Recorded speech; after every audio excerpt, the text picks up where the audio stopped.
funny fact that I want to start with is when I kickstarted my CSR journey, I just thought, I mean, I didn't know that it also means um, customer service, whatever, right?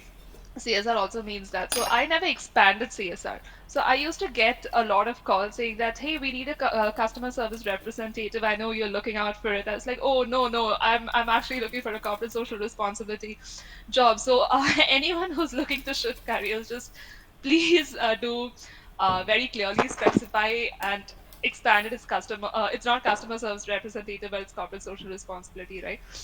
So I think that's what I wanted to start with because CSR is a very, very wide concept. And it is something which has gained a lot of momentum in the recent present, right? While it was a concept much ahead of our times, like we know that Mahatma Gandhi used to like do his philanthropic work and all of that, but it's just now that we've got a little bit more structure to this concept. It's still a gray area, mind you, but we have a lot more structure. The compliance framework has given us a little bit more discipline around how to go about with this function and space. Many corporates are still tackling to understand what it is. So every organization has a different concept of CSR. But today we will just try to understand at a surface level what CSR means, the roles and responsibilities, all of those aspects. Right. This is our broad agenda. We're going to introduce CSR, why CSR, what are the different stakeholders in CSR. Activities in CSR, and the most important part of the session is career in CSR. Uh, just a quick heads up, throughout this slide, we've not tried to make it text heavy, but we've tried to incorporate a lot of videos and examples and case studies because that is what is most relevant for us to understand the space better, right? So moving on, uh, I think before we get ourselves headlong into this session, let's tap into your very fresh minds, right? So I'm going to give you 30 seconds, and I would want you all to write one word that comes to your mind when you hear the term corporate social responsibility.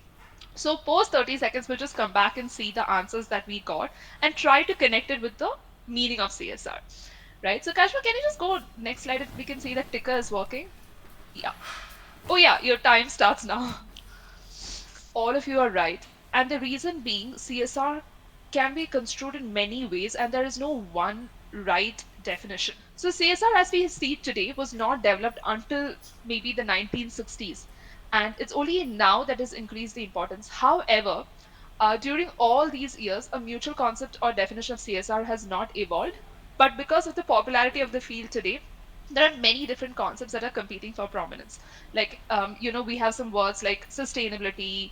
I see social impact. There is, of course, funding, which is one of the most important part of it, and we need to get to it right. So, so we've asked this question in our previous sessions, and these are some of the words that we got, like norms, sustainability, equity, nature, environment, resources, corporate, business, all of these. So it just sort of is a testament to what I just said. It's a very broad concept. Ford is the executive chairman of Ford Motor Company, and he put this. And I feel somewhere this quote helps us to understand what corporate social responsibility is.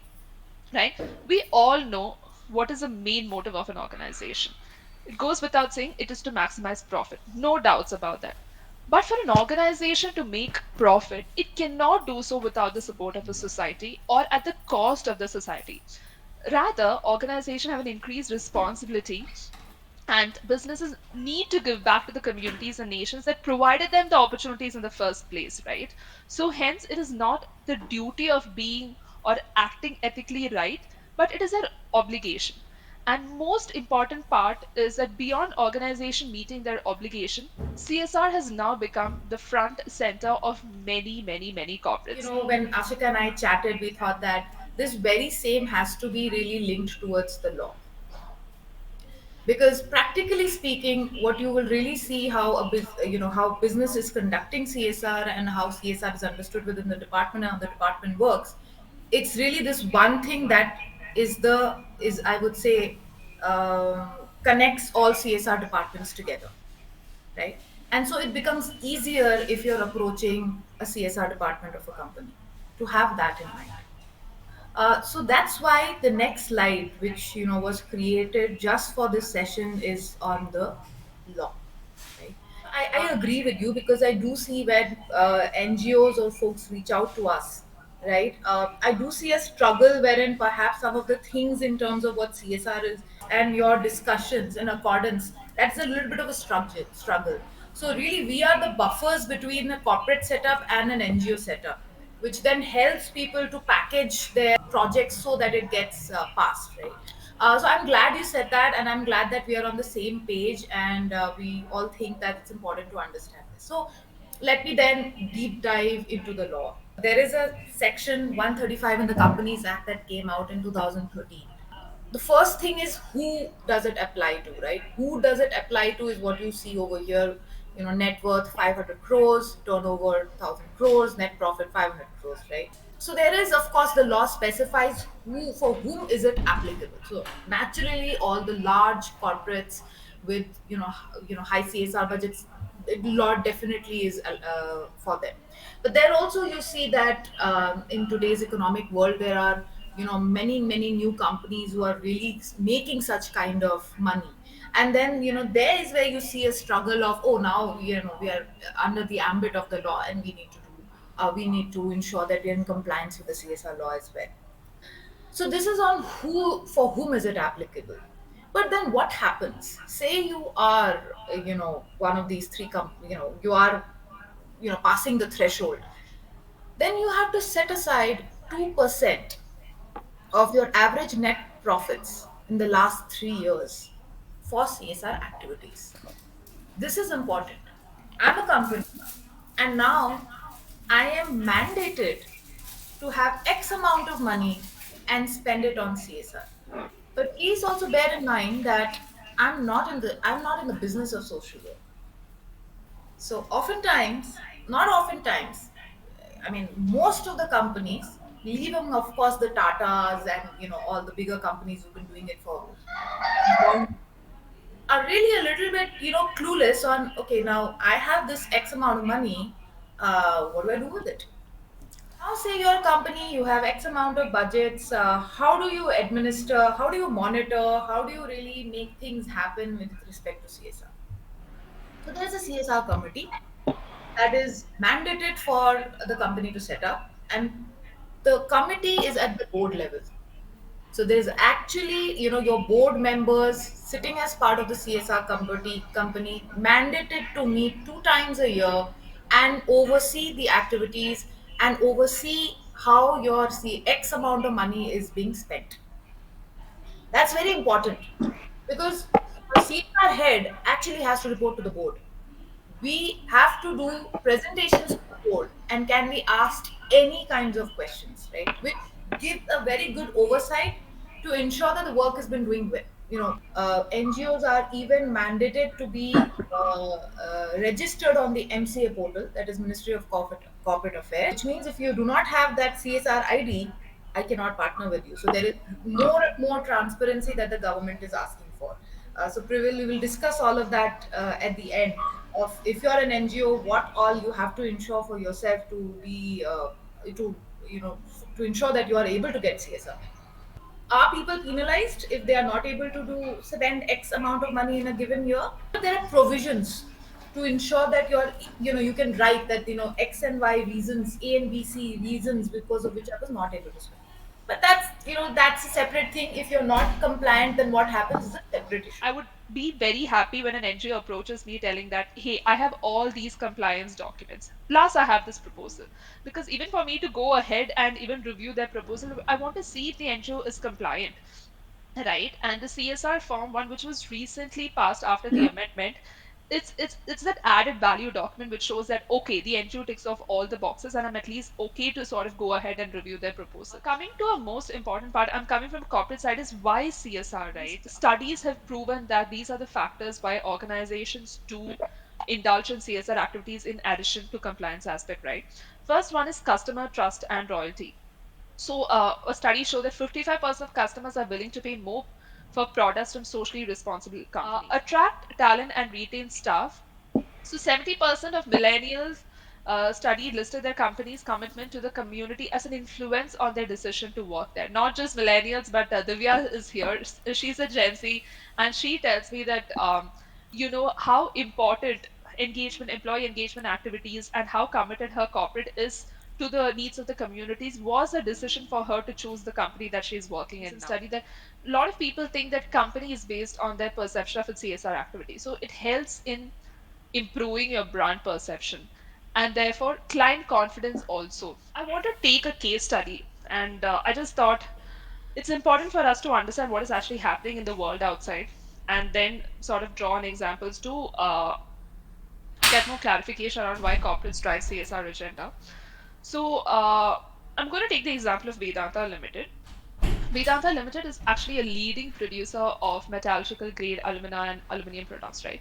In India, it started its refinery project in, I think the name was Dongriakond tribal village in Odisha. Odisha has some of the largest mineral deposits in India, but unfortunately, it is also one of the poorest states in India. So it's actually a front runner in exploiting its mineral deposits for improving the economic status of the state, which is Odisha. So, but most of Odisha's mineral deposits are in are in a forest, rich in biodiversity, and Vedanta started its mining activities there. It got all its certificates, the ISO certificate, the OHSAS certificate. However, eventually they were issued a show cause notice by the Odisha State Pollution Control Board for violation of air and water pollution acts. This was a major setback for Vedanta, right? Because being a big organization, getting a show cause notice, being on the front page of all the newspapers was a major setback for Vedanta. And socially responsible investors of Vedanta started withdrawing their investments, I think worth about 6 million at that point in time. And they alleged that Vedanta was continuing their mining operations without informing the communities about the environmental and health hazards. Mining has a lot of environmental and health hazards for the laborers and the communities where it's happening. It was caused by the establishment of the refinery, right? So what then happened was an expert panel constituted by the government asked the organization to completely stop all its projects in Odisha on a very immediate basis. Now, major setback, Vedanta has to bounce back.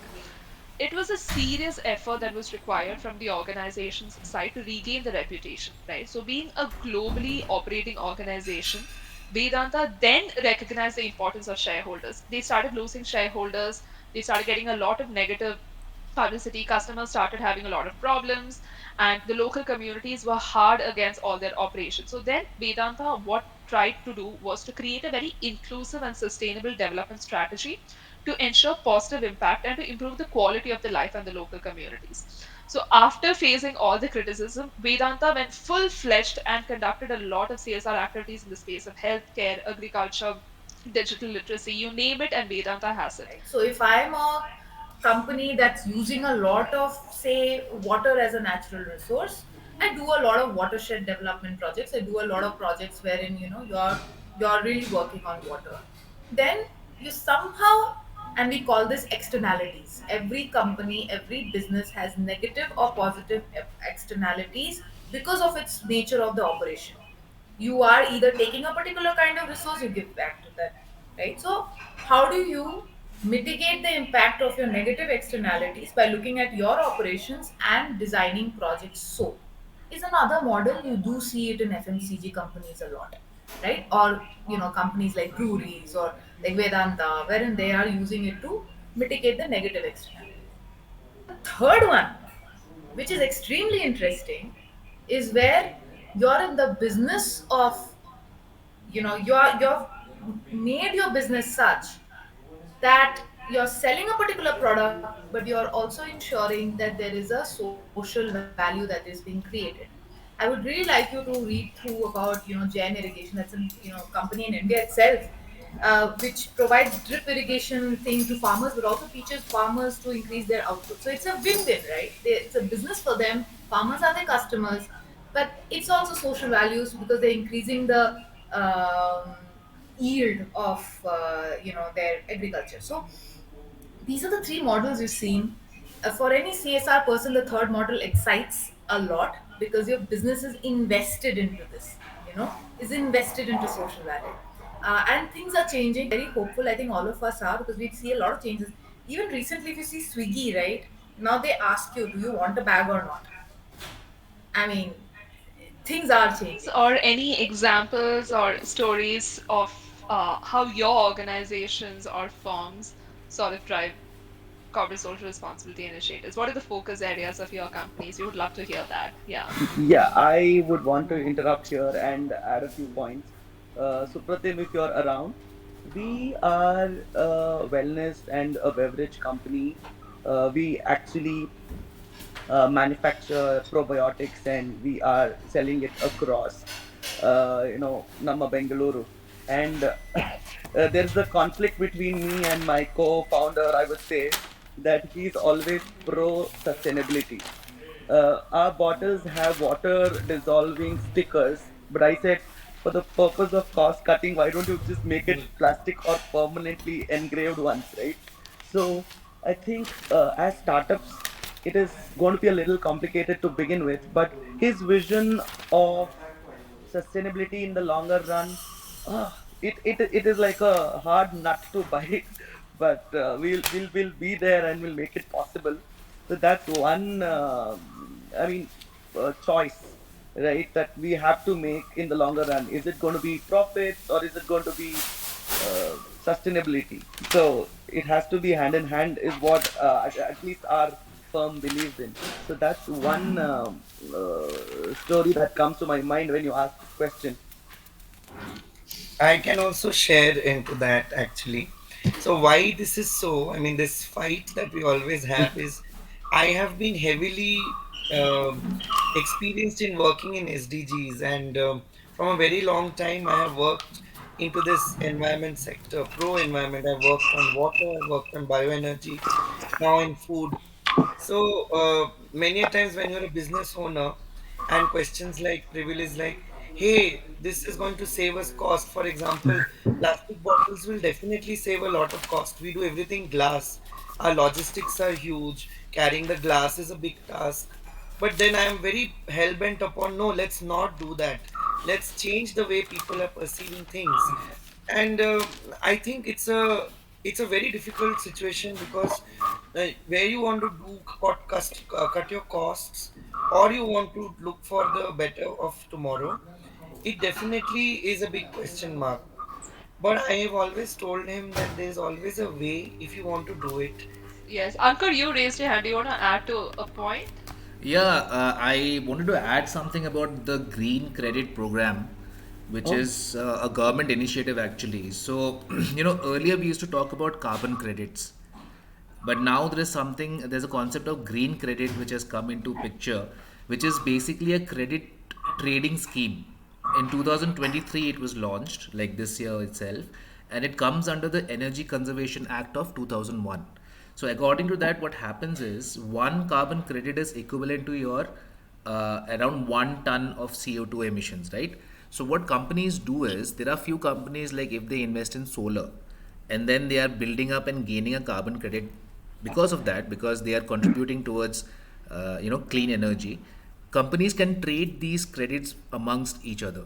So if I am, let's say, Coca-Cola, and I'm doing a lot of damage to some environment, and there is a company like Pepsi who is doing well and they have sustainable practice, Coca-Cola can actually buy these green credits from Pepsi and say that, okay, I have paid money, and from this money I'm buying a carbon credit which is equivalent to me reducing my carbon emissions myself only. So this Energy Conservation Act of 2001, which got amended in 2023, of carbon credit trading amongst companies, this actually enhances their overall, how to say it, I mean, it actually enhances their efforts. Like some companies might not put in efforts into their own CSR programs or to reduce emissions, but they can use their money to buy green credits and